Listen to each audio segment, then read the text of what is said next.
Assalamualaikum warahmatullahi wabarakatuh. Salam sejahtera untuk kita semua. Perkenalkan, saya Sahrial STMT. Saya adalah dosen tetap di program studi Teknik Sipil ITB Indragiri. Mata kuliah yang saya ampu merupakan mata kuliah di bidang transportasi. Selaras dengan keilmuan saya, yakni transportasi dan jalanan. Salah satu mata kuliah yang akan saya tampilkan pada video pernyataan diri dosen unjuk kinerja Tridharma Perguruan Tinggi atau yang disebut dengan PDD UK TPT. Pada bidang pengajaran ialah mata kuliah rekayasa lalu lintas. Dengan pendekatan DIA atau Delivery, Interaction, and Assessment. Video ini merupakan syarat dalam pemenuhan penilaian peserta sertifikasi dosen tahun 2025. Berikut deskripsi mata kuliah rekayasa lalu lintas yang akan saya bahas pada video ini. Yang pertama adalah identitas mata kuliah. Yang kedua, deskripsi mata kuliah. Yang ketiga, capaian pembelajaran. Yang keempat, bahan kajian atau materi pembelajaran. Yang kelima, sistem dan metode pembelajaran. Yang keenam, referensi. Yang ketujuh, itu sistem penilaian. Oke, berikut kita akan bahas satu persatu. Yang pertama, kita akan bahas mengenai identitas mata kuliah. Mata kuliah itu rekayasa lalu lintas dengan kode mata kuliah TES 606432 dengan pun mata kuliah itu transportasi, bobot SKS 2 SKS, itu semester 4, program studi teknik sipil dengan bahasa pengantar itu bahasa Indonesia. Dosen pengampu itu Sahrial STMT. Untuk deskripsi mata kuliah rekayasa lalu lintas ini membekali mahasiswa dengan memahami secara mendalam mengenai prinsip-prinsip dasar, teori, dan aplikasi dalam perencanaan desain dan manajemen lalu lintas. Mata kuliah ini mencakup analisis karakteristik lalu lintas, studi kecepatan dan volume, desain geometri jalan, sistem sinyal, manajemen parkir, terminal, serta penanganan kecelakaan lalu lintas dengan fokus utama adalah pada peningkatan efisiensi, keselamatan, dan keberlanjutan dari sistem transportasi yang ada. Untuk capaian pembelajaran pada mata kuliah rekayasa lalu lintas ini, yang pertama itu capaian pembelajaran lulusan prodi yang dibebankan pada mata kuliah. Di sini ada 4. Yang pertama itu sikap, itu pada poin S11, yang mana mahasiswa mampu mengimplementasikan Cornelius Institut Teknologi dan Bisnis Indragiri dalam kehidupan sehari-hari. Yang kedua itu pengetahuan atau di P3, yang mana mahasiswa mampu menguasai prinsip-prinsip tentang rekayasa, sains rekayasa dasar, dan rekayasa terkait atau engineering topik yang relevan dalam perencanaan dan analisis sistem transportasi. Yang ketiga itu keterampilan umum yang ditekankan pada KU1, yang mana mampu menerapkan pemikiran logis, kritis, sistematis, dan inovatif dalam konteks pengembangan dan implementasi ilmu pengetahuan. Kemudian yang keempat itu keterampilan khusus atau ditekankan pada KK5, yang mana mampu merencanakan, mendesain, menganalisis, dan mengelola sistem transportasi dan infrastruktur jalan raya dengan pendekatan analisis serta mempertimbangkan standar teknis. Kemudian capaian pembelajaran mata kuliah CPNK di sini ada 6, itu CPNK 1, 2, 3, 4, 5, dan 6. Selanjutnya diturunkan lagi kemampuan akhir pada tiap-tiap belajar atau pembelajaran yang disebut dengan sub CPNK.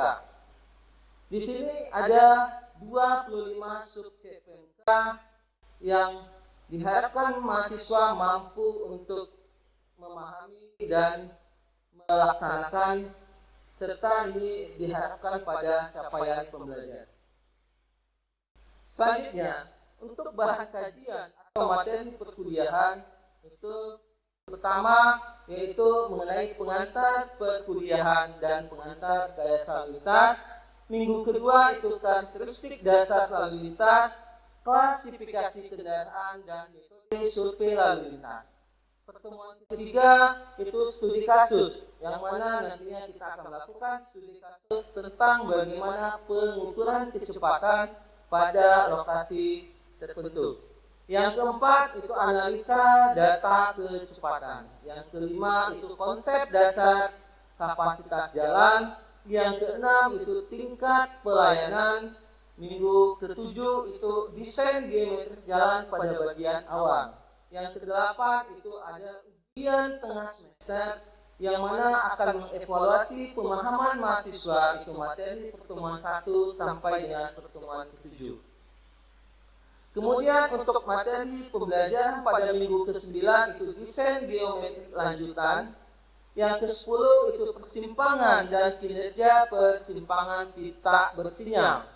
Pertemuan ke-11 itu kita akan mengkaji mengenai prinsip dasar operasi sinyal dan perhitungan waktu sinyal. Pertemuan ke-12 itu desain sinyal lalu lintas. Pertemuan ke-13 itu tentang parkir. Pertemuan ke-14 itu tentang terminal. Pertemuan ke-15 kita akan mengkaji mengenai keselamatan lalu lintas dan audit keselamatan jalan. Untuk asesmen ujian akhir semester pada pertemuan ke-16 itu akan materi pembelajaran itu materi dari pertemuan 1 sampai dengan pertemuan ke-15. Dan metode pembelajaran di sini pada mata kuliah rekayasa lalu lintas itu saya menggunakan 2 metode. Itu yang pertama perkuliahan yang secara langsung atau juga menggunakan sistem sinkronus atau tatap muka atau tatap maya. Yang kedua itu perkuliahan tidak langsung, itu asinkronus. Untuk perkuliahan secara langsung itu termasuk menerapkan metode DIE, ya, di mana metode pembelajaran yang digunakan pada mata kuliah rekayasa lalu lintas ini itu ada 2 metode. Yang pertama itu PBL atau Project Based Learning dan CBL atau Case Based Learning. Ya. Kemudian kita masuk ke dalam referensi. Dalam penggunaan referensi pada materi ajar rekayasa lalu lintas ini, itu saya menggunakan referensi yang terkini, yang saya kelompokkan menjadi 2 kelompok secara besar. Yang pertama itu kelompok utama dan referensi dalam komponen pendukung. Sedangkan untuk hasil penilaian akhir, bahwa teknik evaluasi yang dipergunakan itu terdiri dari berbagai macam aktivitas, misalnya tugas yang berupa portofolio yang merupakan akumulasi aktivitas akademik mahasiswa, ujian tengah semester, ujian akhir semester. Selain itu, kedisiplinan dan kesungguhan mahasiswa dalam mengikuti perkuliahan juga menjadi pertimbangan yang cukup signifikan. Ya, perhitungan nilai akhir itu diperoleh yang pertama melalui aktivitas partisipatif, yang mana saya mengambil penilaian terhadap sikap, keaktifan, dan kehadiran atau absensi. Kemudian yang kedua itu penilaian kognitif, yang mana itu melalui tugas, kuis, ujian tengah semester, dan ujian akhir semester. Kemudian hasil penelitian tugas akhir mahasiswa yang saya bimbing.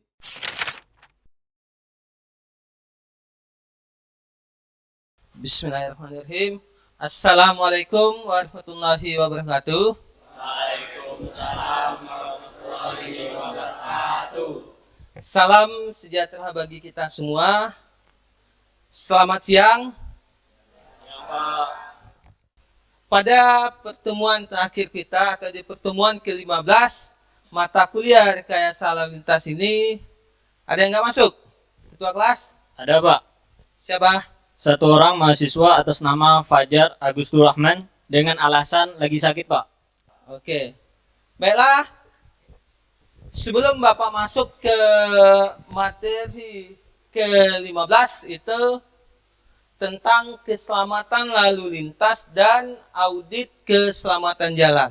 Ya, Bapak ingin merefresh kembali apakah rekan-rekan semuanya masih ingat ya materi yang Bapak sampaikan pada pertemuan sebelumnya atau pertemuan ke-14. Ada yang ingat? Oke, semuanya kayaknya ingat ya. Oke, selanjutnya Apip, tolong jelaskan. Baik Pak, materi kita sebelumnya membahas tentang terminal. Menurut peraturan Menteri Perhubungan Republik Indonesia, terminal didefinisikan sebagai pangkalan kendaraan bermotor umum yang digunakan untuk mengatur kedatangan dan keberangkatan, menaikkan dan menurunkan orang dan atau barang serta perpindahan moda angkutan. Jenis-jenis terminal dibagi menjadi 3 bagian, yakni yang nomor 1 berdasarkan jenis angkutan, yang kedua berdasarkan tingkat pelayanan, dan yang ketiga berdasarkan moda transportasi. Sekian Pak. Oke, bagus. Jadi, alhamdulillah masih ingat ya dengan materi yang Bapak sampaikan pada pertemuan sebelumnya. Ya, jadi di sini paham semua ya tentang materi kita terminal pada pertemuan ke-14. Ya. Pada pertemuan ke-15 ini kita akan mengkaji yang namanya apa? Keselamatan lalu lintas dan audit keselamatan jalan. Ya. Oke, pada slide ini ya. Di belakang kelihatan jelas ya? Oke, ya.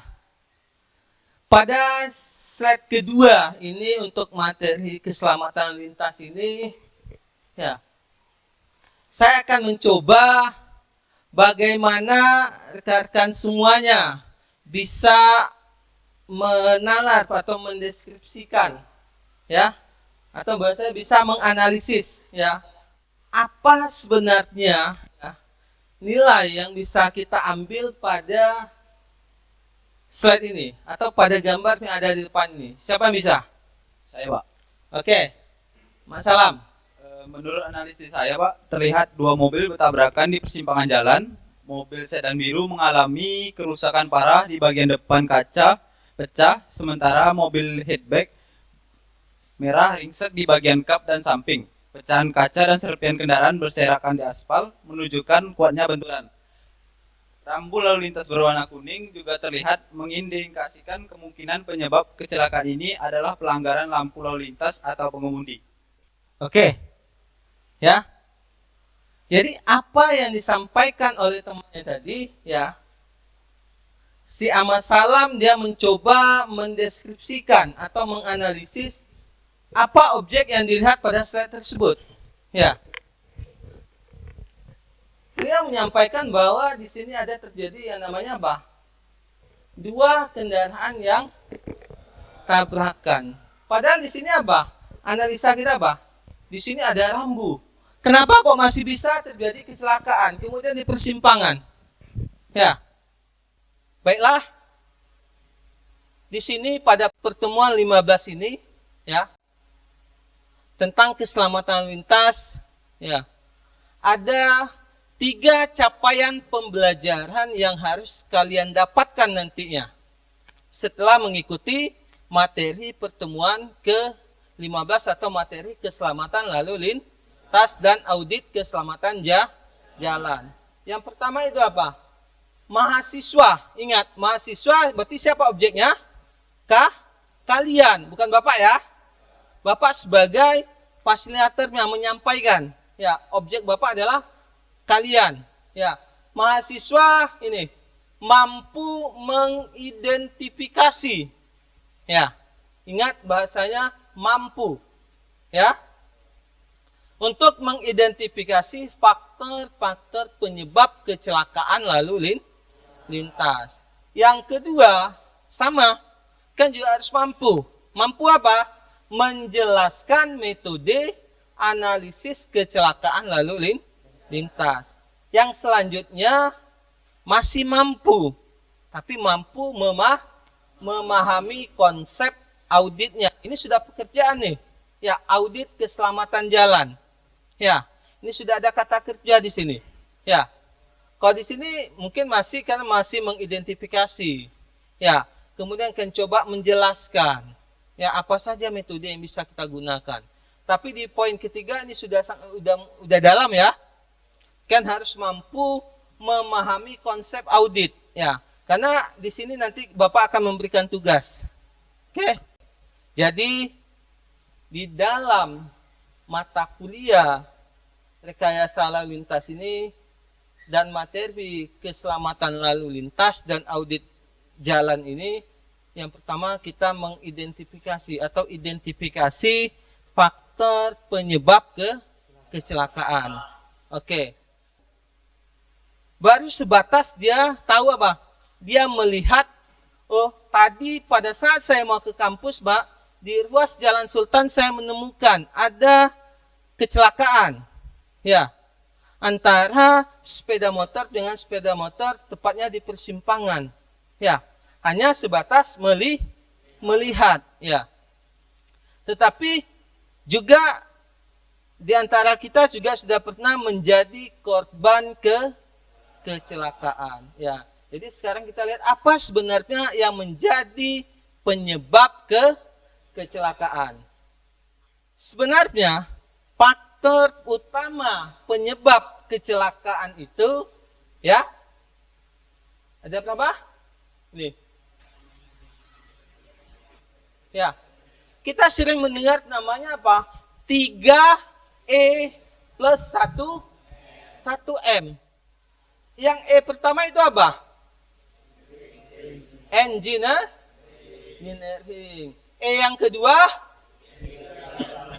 Yang E ketiga?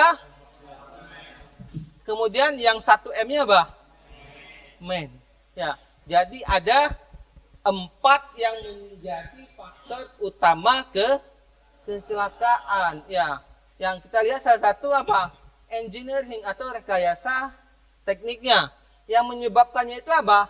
Ini, desain jalannya, kemudian perlengkapan jalannya, kemudian desain kendaraannya, kemudian juga disebabkan oleh lingkungan. Ya, paham? Yang kedua itu ada yang kedua apa? Edukasi. Itu pendidikan. Pendidikan ini apa? Kurangnya pengetahuan tentang apa? Kesadaran masyarakat tentang keselamatan berlalu lintas. Ya. Yang ketiga apa? Enforcement-nya atau penegakan hukum. Manusia ini sangat memegang peranan penting karena dialah sebagai objek atau pelakunya. Ya kan? Di sini apa? Kesalahan pengemudi. Ya. Oke, lanjut. Kita masuk ke dalam metode analisis kecelakaan. Pada saat kita mengkaji metode, ya. Metode. Kalau metode itu apa? Cara, ya, cara atau bagaimana kita untuk menganalisis untuk pengembangan kebijakan dan desain itu bagi pemerintah. Yang keempat atau selanjutnya sebagai alokasi sumber daya itu untuk perlu perhatian dan investasi lebih besar terhadap kondisi keselamatan lalu lintas. Oke, paham? Ya, inilah alasan kenapa perlu dilakukan analisis kecelakaan. Oke, metodenya ini. Yang pertama ada metode kuantitatif, yang mana itu ada analisis, statistik deskripsi, kemudian analisis black spot atau lokasi rawan kecelakaan. Yang ketiga ada regresi statistik. Ya. Kemudian kita mengkaji tentang konsep dan langkah-langkah dalam melakukan audit keselamatan jalan ini. Langkah pelaksanaan auditnya apa saja? Yang pertama dimulai dengan ini, penunjukan tim audit. Biasanya tim audit itu dari mana? Ya, ini tim independen yang ditunjuk yang memiliki ahlinya relevan. Ya, berarti dia rekayasa lalu lintas atau teknik sipil. Ya, yang kedua apa? Melakukan pengumpulan data. Kemudian inspeksi lapangan, berarti kita kunjung ke lokasi, kemudian analisis dan identifikasi bahaya. Kemudian penyusunan rekomendasi, kemudian penyusunan laporan audit. Di sini dokumentasi temuan, analisis dan rekomendasi secara jelas. Oke. Kemudian yang terakhir akan dilakukan yang namanya apa? Ya. Ini yang sangat penting. Ya. Kenapa ini yang Bapak katakan sangat penting? Karena ini tindak lanjut. Kalau tindak lanjutnya apa? Apa langkah yang akan kita laksanakan berikutnya? Oke, sampai di sini. Ada yang mau ditanyakan? Izin Pak bertanya, Oke, silakan, Rengga. apakah audit keselamatan jalan ini yang menjadi objek hanya jalan baru? Oke, ya. Ini ada pertanyaan nih, ya. Si Rengga menanyakan apakah pelaksanaan audit ini hanya dilakukan untuk jalan yang baru saja, yang lama atau sedang berlangsung itu tidak perlu dilakukan audit. Ya, itu enggak? Oke, ada yang bisa menjawab? Izin Pak, Oke, Nokia silakan. Saya pertanyaan yang disampaikan oleh Rengga. Jawabannya tidak Pak. Audit jalan dapat dilakukan pada jalan yang sudah ada maupun pada tahap perencanaan atau desain jalan baru untuk mencegah masalah keselamatan di kemudian hari Pak. Oke, bagus. Ya. Bahwa pelaksanaan audit itu tidak hanya terpusat pada jalan baru, tapi juga jalan yang sudah ada atau yang sudah beroperasi atau sedang konstruksi juga harus perlu dilakukan audit. Oke. Ada lagi yang mau tanyakan? Cukup? Oke. Ya, ini salah satu ya hasil penelitian yang pernah Bapak lakukan, ya. Ini. Ya, tentang perencanaan zona selamat sekolah. Ya. Itu Bapak mengambilnya di kawasan pendidikan. Kenapa Bapak mengambil di kawasan pendidikan? Karena apa? Risiko terbesar ya di dalam keselamatan lalu lintas itu ada pada apa? Bidang pendidikan. Ini khususnya di SD 004 Belilas. Ya. Untuk di pertemuan ke-15 ada tugas ya? Ya, jadi kita ada tugas individu ya, tugas pribadi ya. Konsepnya atau bentuk format laporannya itu sama dengan yang Bapak sampaikan di RPS sebelumnya. Mengikuti itu, tugasnya ini. Kalian melakukan ringkasan faktor penyebab dan metode analisis kecelakaan. Silakan kalian browsing ya di Google atau di mana kalian cari, kan ambil satu studi kecelakaan lalu lintas ya. Kemudian kan lakukan review. Apa yang menjadi faktor penyebabnya dan metode analisisnya. Ya. Tugasnya dikumpul pada saat ujian. Berarti 2 minggu lagi. Oke. Untuk evaluasinya di sini ada 5 soal ya. Ya, nanti ada 5 soal, silakan pilih dengan opsinya A, B, C. Ya. Oke, Bapak berikan waktu berapa menit? Soalnya 5, masa minta 10 menit? Apa? 2 menit, karena kita pilihan ganda gitu. Oke, di sini kelihatan ya. Dari 30 mahasiswa, ya, terdapat 23 mahasiswa yang benar, yang nilainya 100. Berarti dia mampu menjawab 5 soal dengan benar. Kemudian ada 7 mahasiswa yang hanya mampu nilainya 80. Ya. Dari sini bisa Bapak simpulkan bahwa rekan-rekan sekalian mampu mengimplementasikan atau menganalisis ya dan mendeskripsi ulang ya apa yang Bapak sampaikan, karena di sini kita melihat dari ketercapaiannya hasil evaluasinya ini masih sudah di angka 80 ke atas. Oke. Sekarang Bapak mau lewat lisan, siapa yang bisa atau mampu menjelaskan ulang ya sejauh mana pemahamannya ya. Berarti kalau saya bisa, berarti dia fokus memperhatikan tadi, nggak tidur ya. Tapi nggak ada yang tidur tadi kan? Oke, asik kan? Ya, oke, siapa yang bisa? Oke, Freddy silakan. Sebelumnya izin Pak, saya akan menyimpulkan dari pertemuan kita tadi, yakni ada 4 faktor penyebab kecelakaan yang dikenal dengan 3E plus 1M. Metode analisis kecelakaan secara umum dibagi menjadi 2, yakni metode dengan pendekatan kuantitatif dan pendekatan kualitatif atau mendalam. Penyusunan rekomendasi, penyusunan laporan audit, tindak lanjut Pak. Sekian, Pak.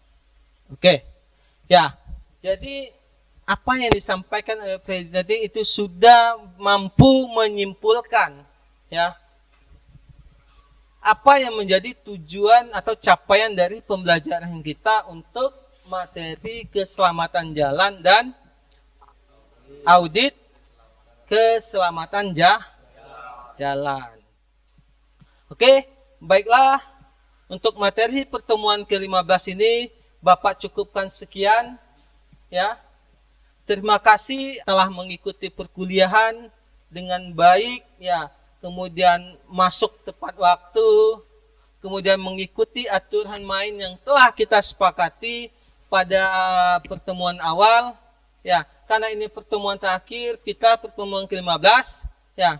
Semoga rekan-rekan sekalian mampu menguasai 14 materi pertemuan yang ada ya, dan mampu menjawab soal ujian nantinya pada saat ujian akhir semester. Ya, harapan Bapak satu ya. Akhir kata Bapak ucapkan sekian, terima kasih. Assalamualaikum warahmatullahi wabarakatuh.